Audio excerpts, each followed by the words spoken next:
السلام علیکم جمشید له څنګه خیر ټیک خیرت دی یا جمشید له بخښنه غواړم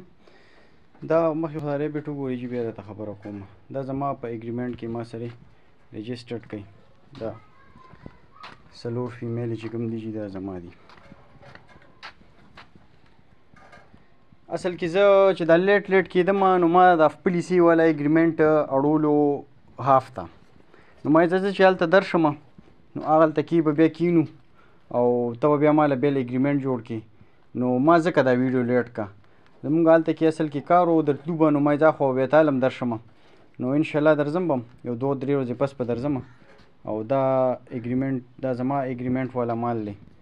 دا ځان سره بیل رجسټر کړی دی کې د څو کسانو بچي م راوړي دي او چونکې به زه ورته نه یم برابر شوی نو ما تاسو سره هغه رجسټرډ کړي م نه دي دا دي نو انشاءالله چې دا زما ریبټ شو نور ملګري چې کوم دي نو هغوی ته هم زه وایم هغوی به خپله ویډیو جوړه کړي او بیا به یې درته درولیږي مهرباني